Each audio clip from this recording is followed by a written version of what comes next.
Good morning and glad to have you join us on News Bites live broadcast this morning. It's a compilation of news making rounds all over Nigeria. My name is Oluwa Mayomikun. It's always a pleasure to have you join us. Give me a moment, let me share this on my timeline so that we can go ahead with the news today.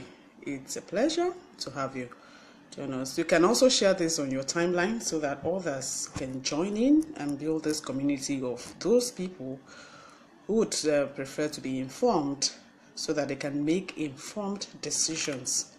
Good morning again. Today is Friday, the 6th of October 2017. It is the end of a very wonderful week, I'm sure, for all of us. So, okay. In a moment, we'll begin the news broadcasts. But please allow me share this on my timeline. Yes, allow me share this on my timeline. Thank you for joining us. For as many that have already joined us, you can also share this on your timeline so that your friends can be part of this news community. Okay.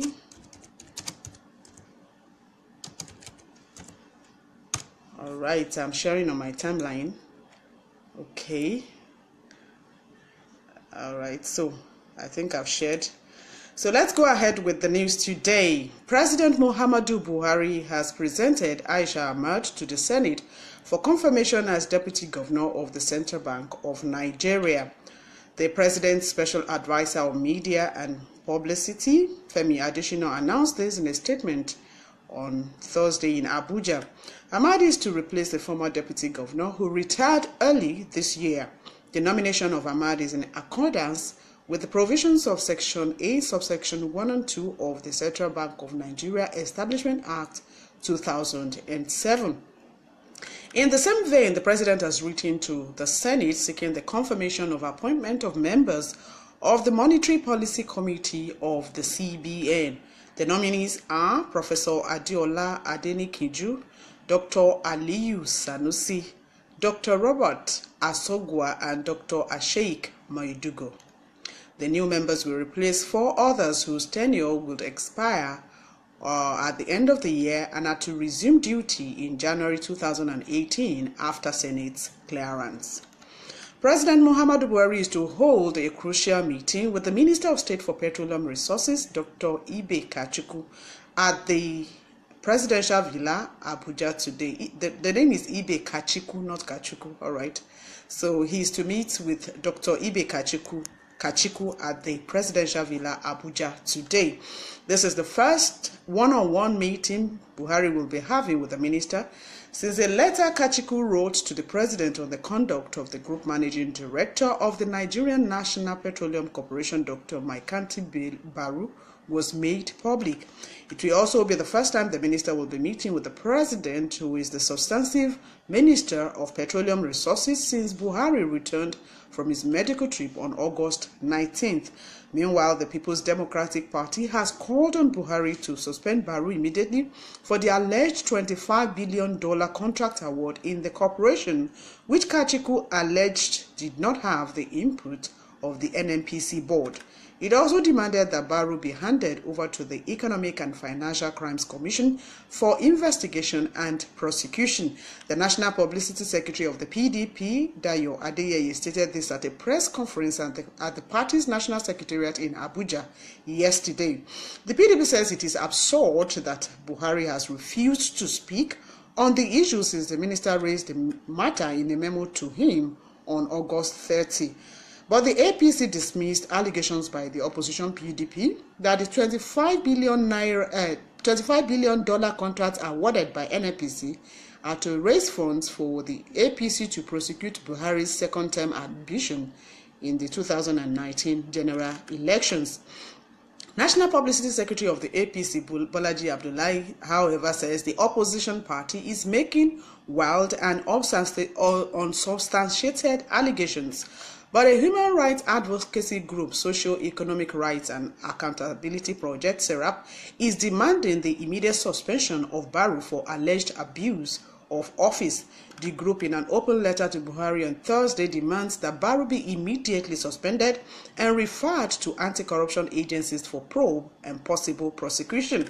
Seraping its open letter to Buhari by its executive director, Adetokunbo Mumune, argued that Kachiku's allegations against Barrow qualified as grave breaches of the Corrupt Practices and Other Related Offences Act of 2000 and the United Nations Convention Against Corruption, to which Nigeria is a signatory.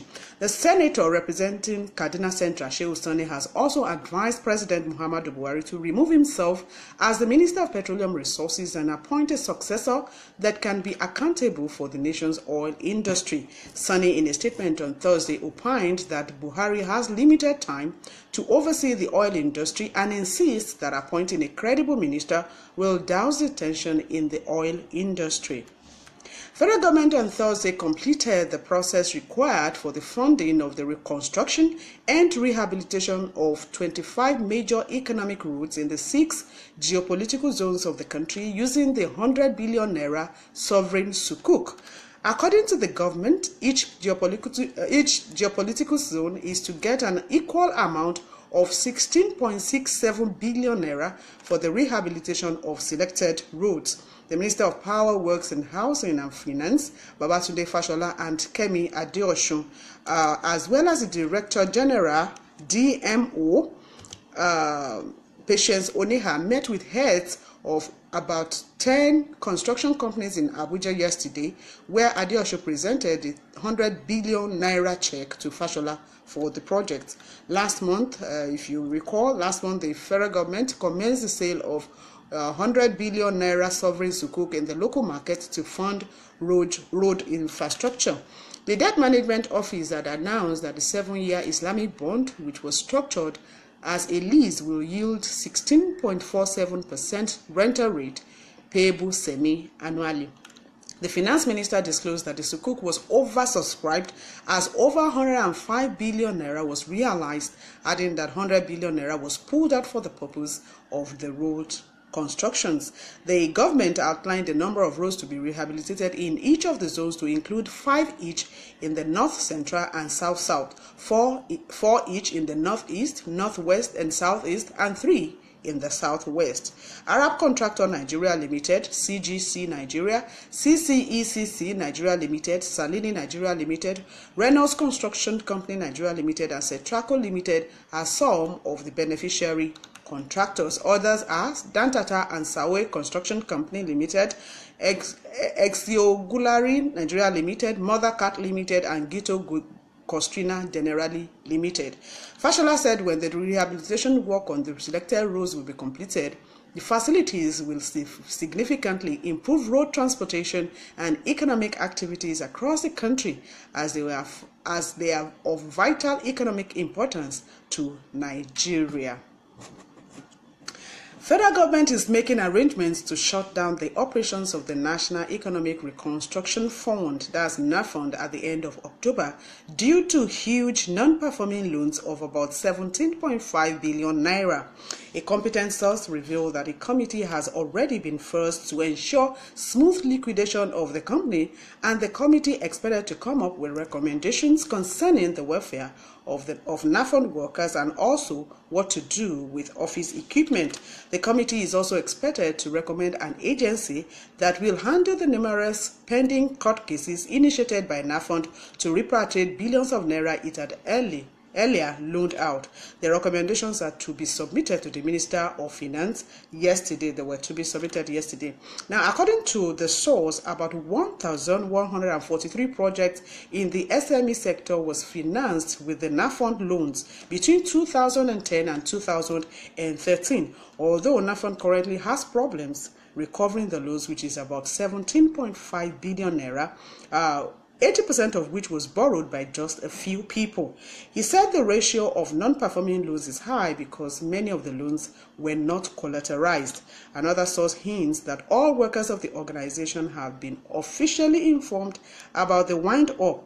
NAFUND was established by Decree No. 2 of 1989, which is now an act, to act as a catalyst towards the stimulation of the rapid rise of real production enterprises in the country with a seed capital of 300 million naira. In 2002, the federal government merged the Nigeria Industrial Development Bank and Nigerian Bank of Commerce and Industry to form Bank of Industry, but excluded NAFON from the fusion of all development finance institutions. However, the agency's capital has grown into billions of naira, but due to poor management, the organization had been in comatose since late 2013, losing its capacity to carry out its mandate. Federal government on Thursday urged local and foreign investors to channel their investment into the huge deposit of coal resource to improve power generation in the country. Minister of State, Mines and Steel Development, Abubakar Buhari, made the call in Abuja at the annual Powering Africa-Nigeria Investment Summit. Buhari, represented by Umar Hassan, a director in the ministry, said that inadequate power supply is impeding the industrialization potential in the manufacturing sector, noting that it is imperative to exploit the variety of fuel sources in the country, including coal, to provide power. He said there are lots of investment opportunities in coal, given the availability of about 30 billion tons of coal resource in the country. The minister listed other investment opportunities in coal resource to include the production of coal briquette, which entails using coal as fuel for domestic use and other heating purposes. He said that 163 coal titles existed in the records of the Nigeria Mining Cadastral Office as at August 2017. He also said that 17 mining leases, 4 small-scale mining leases, and 142 exploration licenses have been granted to investors to operate in Enugu, Kogi, Gombe, Nasarawa, Adamawa, Delta, Edo, and Benue states. And according to the ministry, 2 coal mines are currently producing in Nigeria. These are located in Maiganga in Gombe, operated by Ashaka Cement PLC, and Okobo in Kogi, operated by Zuma Group, among other title holders. And of course, they also said that products from the companies are being used as fuel to fire kilns in cement production. Comptroller General of Customs, retired Colonel Hamid Ali, says that the service has seized 3,665 vehicles from 2015 till date with a duty-paid value of over 13 billion naira. Ali said this during his lecture titled "Problem of Smuggling and its Attendant Consequence on Nigeria's Economy and the Way Out" at the IBB Golf and Country Club on Thursday in Abuja. Ali, who gave a breakdown of the seizures, said in 2015, 1,917 vehicles were seized with duty-paid value of 3.856 billion naira, and 1,483 vehicles seized in 2016 with the duty-paid value of 2.683 billion naira. He added that from January to August this year, 265 vehicles were seized with duty-paid value of 6.625 billion naira. Like 265 vehicles now has a DPV of 6.625 billion naira. Seized only this year. Now, the customs boss said that the high value recorded in 2017 is because most of the vehicles are of high value, which include 15 bulletproof vehicles. Out of the 18 vehicles seized in September in Abuja over non-duty payment, 13 are bulletproof vehicles, of which 10 have no customs papers. He said that Nigeria imports about 70% of its needs and that 45% of all the imports are smuggled into the country. Ali also said that the 4 arms containers intercepted this year were concealed, with many cases of under-declaration and diversion of imported goods. On the challenges of customs in fighting smuggling, he said the service lost 3 officers this year. Ali said that the customs under him is being sanitized and left with very few corrupt officers in its midst. He urged Nigerians to report corrupt officers to enable the service weed out the remaining 10% corrupt officers. I say kudos to Ali and to, of course, customs, all men of the customs service. Federal government says it is addressing the outbreak of monkeypox in Bayelsa. The government said in a statement published on the website of Nigeria Center for Disease Control and signed by the Chief Executive Officer of the center, Dr. Chikwe Ihekweazu, on Thursday in Abuja. According to the statement, government is also taking the required steps to manage the cases and to prevent further spread of the disease. Ihekweazu said that the NCDC has also collected appropriate clinical samples from the cases and they are currently being analyzed through the National Reference Laboratory in Abuja. The website says this, and I quote, "On the 22nd of September 2017, the NCDC was notified of a case of suspected monkeypox in an 11-year-old male patient who presented to the Niger Delta University Teaching Hospital in Bayelsa State. Subsequently, 11 other cases were identified. All the cases are currently receiving appropriate medical care. All the patients are improving clinically, and there have been no deaths as at 1st of October 2017. 32 close contacts of the cases have also been identified, advised appropriately, and are being monitored," according to the website of quote. Now, Ihekweazu said that a rapid response team from NCDC was immediately deployed to support the Bayelsa State government in the investigations and public health response to the outbreak of monkeypox. According to him, the team has been supporting the Bayelsa State Department of Public Health and the state epidemiologists to respond to the outbreak. He explained that monkeypox infection is a relatively rare disease that has previously been reported in Nigeria in the 1970s. He said that it is primarily a zoonotic infection that is transmitted primarily from animals to humans with limited subsequent person-to-person transmission. The most common animal hosts are squirrels, rats, and sometimes monkeys. The monkeypox virus can cause an illness with the following symptoms: a generalized vesicular skin rash, fever, and painful jaw swelling. In previous outbreaks, it has led to death in about 1 to 10% of infected cases, although there is no specific medicine to treat the disease. When intensive support care is provided, most patients recover fully, according to the director. He advised the public to avoid contact with animals, especially animals that are sick or found dead in areas where monkeypox occurs. The public is also advised to always wash their hands with soap and water after contact with animals or when caring for sick relatives, humans, or soiled beddings. He therefore advised Nigerians to remain calm and supportive of public health authorities, avoid self-medication, and report to the nearest health facility if feeling unwell. Healthcare workers are also strongly advised to practice universal precautions while handling patients and body fluids at all times, he added. All right, so I know that for some days now, there have been so many chain messages about monkeypox. It's been confirmed by government now that monkeypox, yes, is real.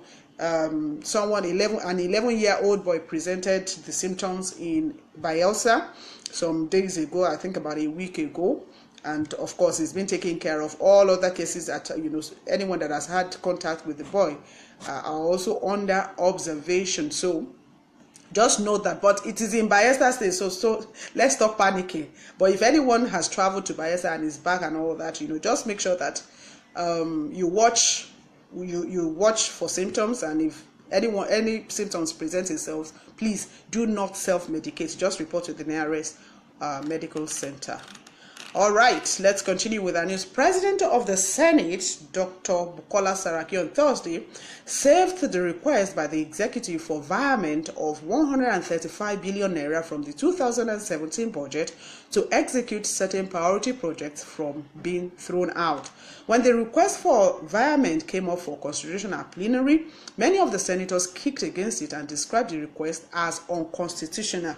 Okay, please, let me pause here and explain. Environment, before the Senate went on a break, the executive, the presidency, in a document signed by the acting president then, Professor Yomi Osinbajo, sent this request to the Senate.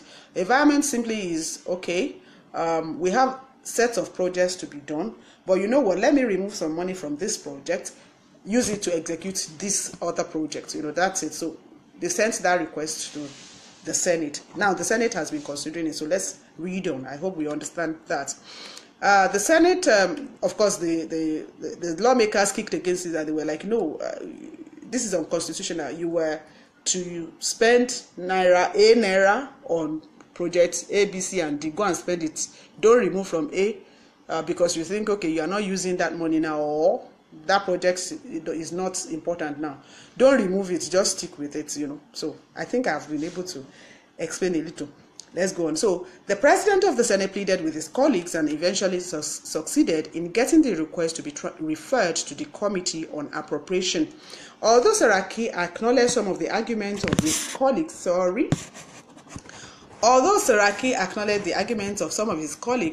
that certain level of commitment in budget implementation must first be shown before a request for virement, he, however, appealed for more support for the executive. He assured the senators that he had taken note of their fears, stressing that he will keep that in mind during the process of considering the virement request. Speaking earlier, Deputy President of the Senate, Ike Ekweremadu, described the request for virement as unconstitutional and undemocratic. Ekweremadu argued that if the government wants to complete some of its priority projects, it should present a supplementary budget and not deny other sectors of projects already approved. He maintained that the executive should either send supplementary budget or wait till the next financial year to send a fresh budget, and called on his colleagues to uphold the tenets of the Constitution.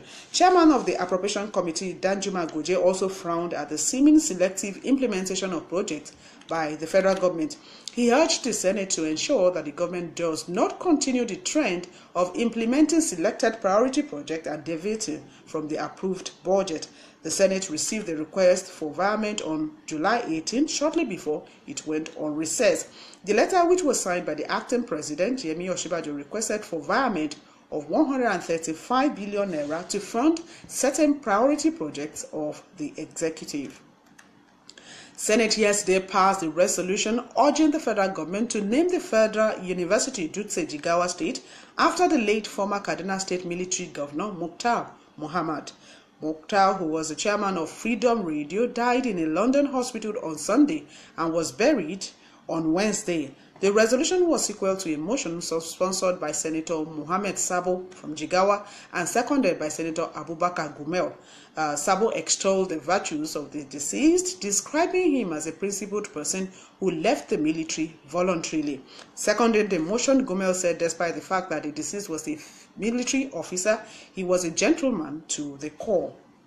Justice John Soho of the Federal High Court in Abuja on Thursday fixed November 16 to hear the 2 billion naira fundamental rights suit brought against the EFCC by Patience Jonathan.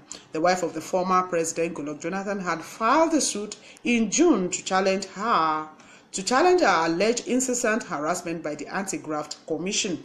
At the resumed hearing, Ifedayo Adedipe announced to the court of his readiness to move his client's application. Justice Soho, however, refused to entertain the suit on the grounds that the respondent was not present or represented in court. The applicant is praying for an order for general damages and compensation in the sum of 2 billion naira. She averred that the amount will serve as a compensation for the violation of her fundamental rights by the Commission. Mrs. Jonathan is also seeking a declaration that her incessant harassment by the EFCC through negative media publications aimed at degrading her person as corrupt has sufficiently violated her rights. She alleged that the Commission's malicious campaigns against her was carried out by the respondent without prior invitation to defend herself. Mrs. Jonathan further averred that the respondent's actions are not offshoot of her trial and conviction in any courts of competent jurisdiction. She said her rights and good public image have been violated under Section 37 of the 1999 Constitution as a result of the respondent's untamed actions. She is also seeking a declaration defreezing all her bank accounts and those of her relatives held down by the EFCC under the guise of investigation of proceeds of crime. The applicant averred that the commission had, without her invitation and interrogation, approached the court to freeze those accounts. She said the instances include the freezing of her accounts, those of her siblings, relatives, and even her late mother, Mama Sisi Charity Oba. She's further seeking a declaration that the invasion of her property by the EFCC in her absence is a breach of her fundamental rights, among others. The applicant has therefore asked for an order restraining EFCC, whether by itself, its agents, privies, and other person acting on its behalf, from further violating her fundamental rights. The EFCC, you may recall that the EFCC has seized a multi-million naira hotel allegedly belonging to the wife of the ex-president.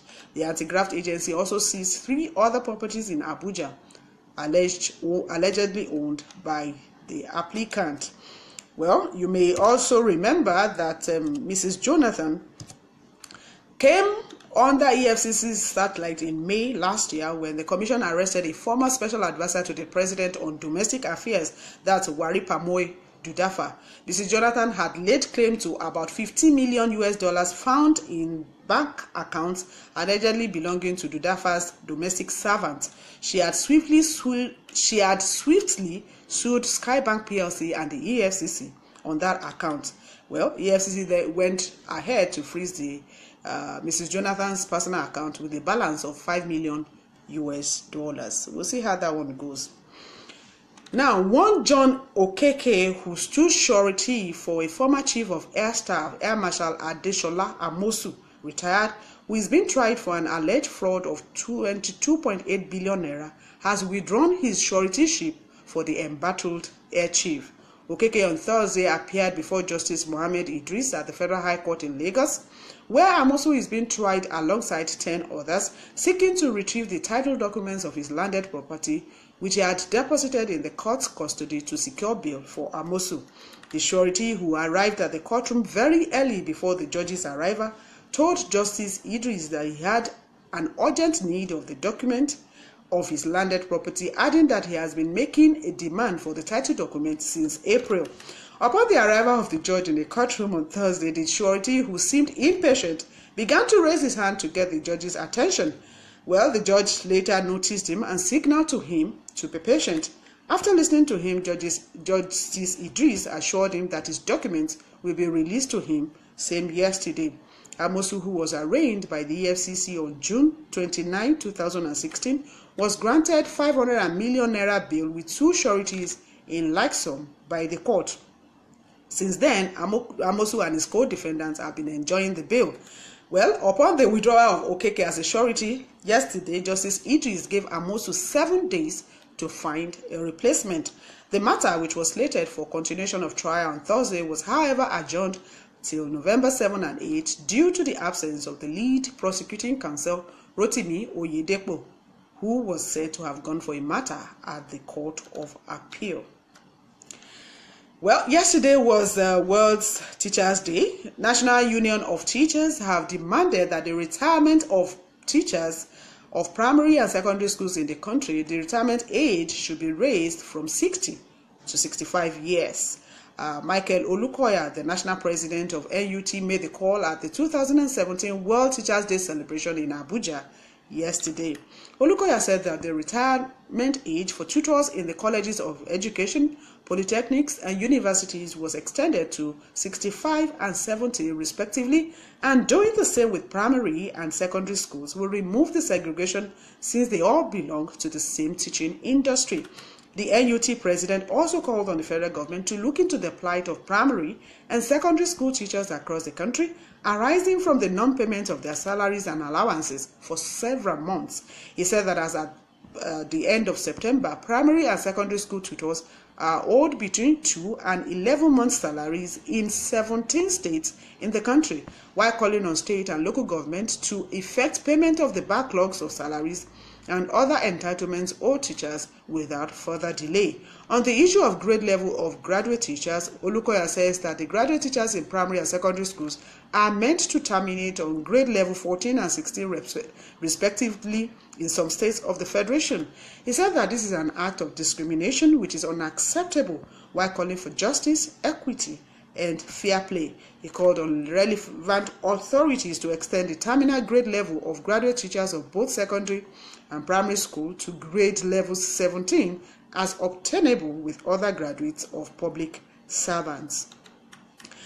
Well, NUT in Niger State says there is a mass exodus of teachers at both primary and secondary schools due to poor condition of service and remuneration.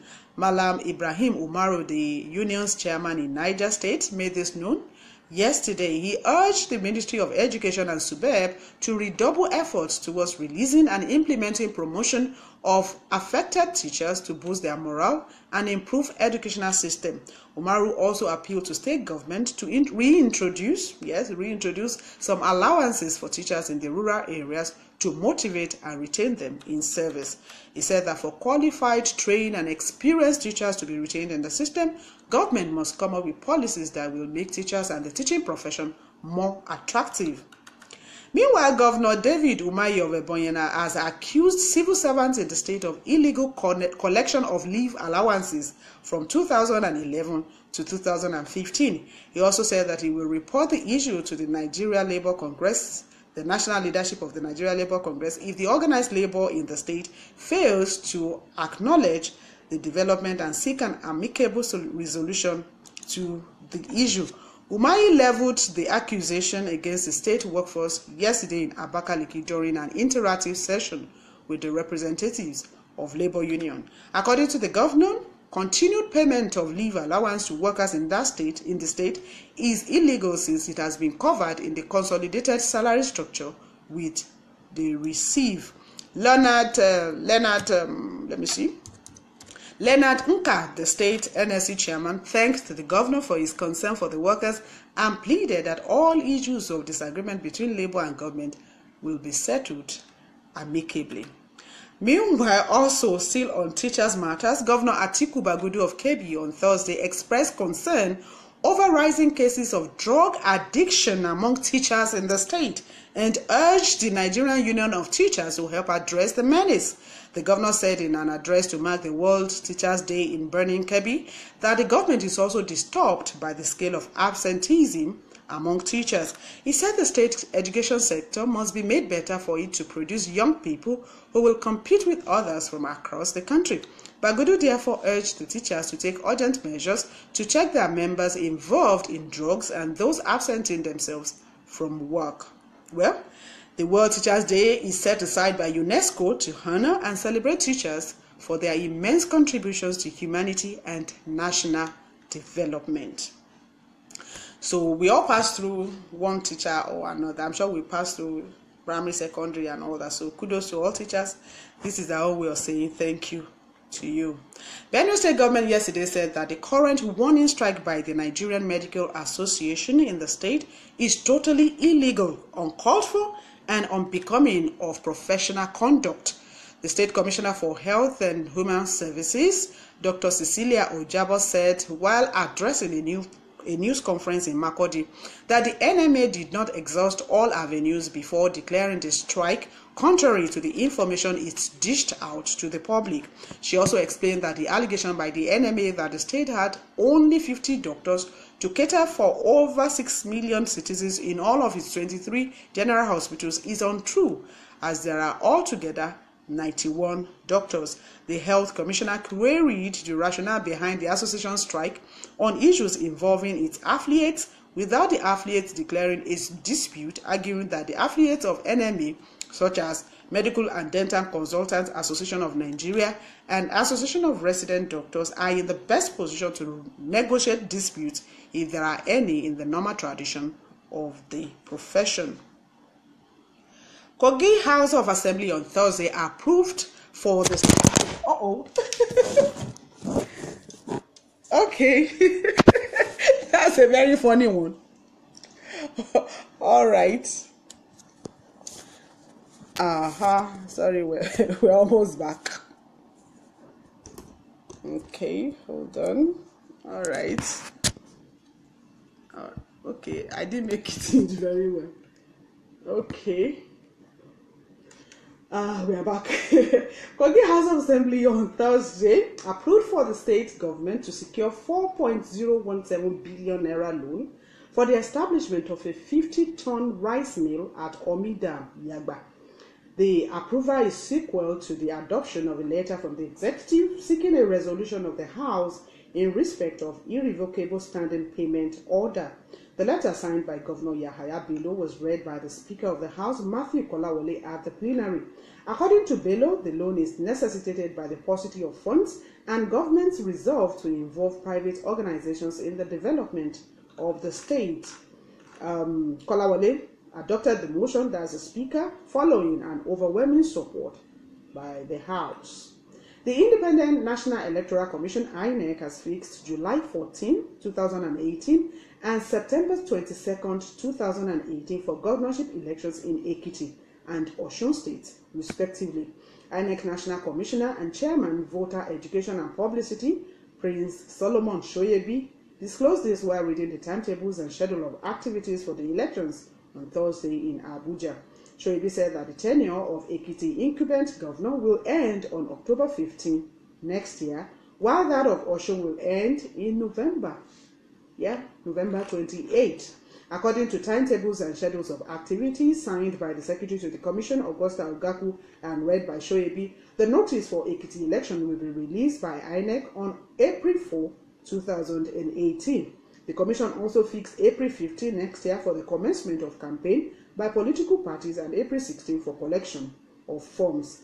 The conduct of party primaries, including resolution of disputes arising from the primaries, have been scheduled to hold between April 15 and May 14 next year, while last day for submission of forms is fixed for May 15 next year. June 14 next year is for the publication of official register of voters and final list of nominated candidates for the election, while notice of poll will be published on June 30, 2018. For Osun State, the notice of election will be issued on June 23rd, while campaign by political parties will commence on June 24 and end on September 20, 2018. According to the timetable for Osun, the collection of forms have been fixed for June 25 and the last day for submission of forms for July 24, 2018. The Commission also scheduled conduct of primaries, including resolution of disputes arising for primaries between June 24 and July 23 next year. It also fixed July 31 as date for the publication of personal particulars and list of candidates, and August 8 next year as last day for withdrawal by candidates or replacements by political parties. Publication of official register of voters and final list of candidates for the election will be displayed August 23rd, 2018, and publication of notice of poll will be done on September 8, while submission of names of party agents will be done September 8, 2018. I hope we understand that for Ekiti and Osun states. INEC said that the November 18 governorship election in Anambra will be a test case of a flawless electoral conduct by the Commission in Nigeria. Olawale Uzi, the Director in charge of Voters Education Department, INEC Abuja, made the position of the Commission known during Voter Education Providers Implementation Meeting held yesterday in Oka. Uzi said that the Commission required a total of 6,200 card readers for the conduct of the Anambra election, and he notes that out of this number, more than 5,000 machines are working optimally. He said that before the election, all the machines and all other arrangements will be completed. Uzi called on the media to partner with INEC to mobilize, enlighten, and educate the masses on the need for them to take part in the election. Dr. Nkwachuku Oji, the Anambra State INEC resident electoral commissioner, said the commission is doing everything possible to ensure the people have confidence in the process. He appealed to voters to ensure they take part in the exercise, adding that it will be free and fair.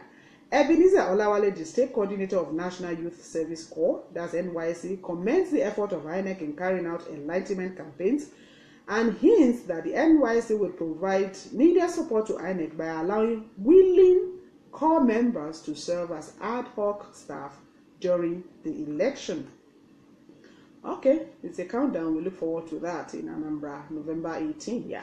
Lagos State Police Commissioner Ejal Imohimi is set to overhaul the state crime-fighting machinery with the inauguration of a committee to reorganize Special Anti-Robbery and Anti-Kidnapping and Cultism Squads. Inaugurating the 11-member committee, Imohimi said that restructuring the crime-fighting unit is vital to achieving the goal of reducing criminality to the barest minimum in Lagos State. The police commissioner said that the committee will look into the present and past activities of SARS, anti-kidnapping and anti-cultism units, and recommend ways to make them more efficient and professional. Imoyumi urged the committee to look into all allegations of human rights abuses against officers and men of the unit and give recommendations to prevent reoccurrence. He also requests the body to profile personnel currently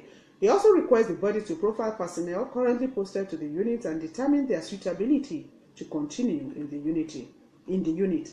The committee, which included Odita Sunday, President, Crime Reporters Association of Nigeria, and headed by Samuel Agbebuyi, a retired commissioner of police, has 2 weeks to submit its report. Well, the commissioner has released some numbers and email addresses that citizens can send reports or anything that is useful. We've posted that on the timeline, so you can scroll down. You see the information is there. Numbers, about 3 numbers, about 2 email that people can send things to. So please feel free to scroll down and then you see it there. Okay, I think we have 1 or 2 more stories. Nigeria National Petroleum Corporation, NNPC, has announced more than 100% increase in export revenue of $471.9 million for the month of July 2017, as against $209.34 million posted in June. According to the July edition of the monthly financial and operations report of the corporation, which was made public on Thursday, contribution from crude oil amounts to $392.2 million, while gas and miscellaneous receipts stood at $64.72 million and $14.98 million, respectively. The report indicates that of the export receipt, $108.09 million was remitted to the Federation account, while $363.81 million was remitted to fund the joint venture cash call for the month of July 2017 to guarantee current and future production. The report notes that the total export of crude oil and gas receipt for the period of July 2016, that's last year, to July 2017, this year, a period of like a year and a month, stood at $2.77 billion.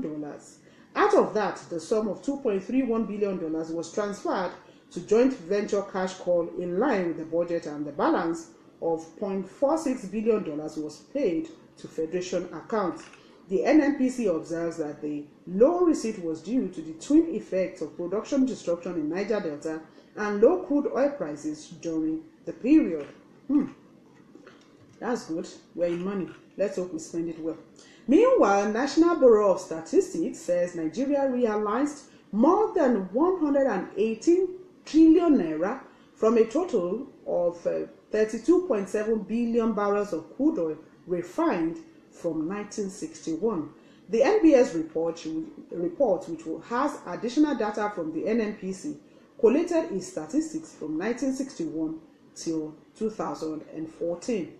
The highest barrels of crude production was recorded in the year 2005 with 918.66 million barrels valued at 6.14 billion naira, while the lowest was recorded in 1961, of course, being the first year of exploration, with 16.8 million barrels valued at 18.73 million naira.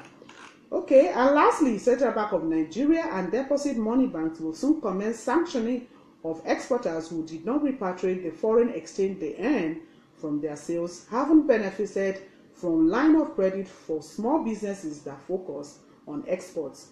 Rising from the Bankers Committee meeting in Lagos yesterday, the CBN says exporters who refuse to formally repatriate their foreign exchange proceeds will now be blacklisted and refused services by financial institutions in the country.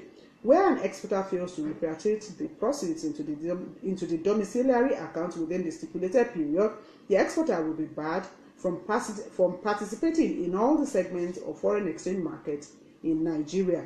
The committee also disclosed that the disbursement of the 26 billion naira SME Agriculture Equity Fund will commence before the end of the current quarter.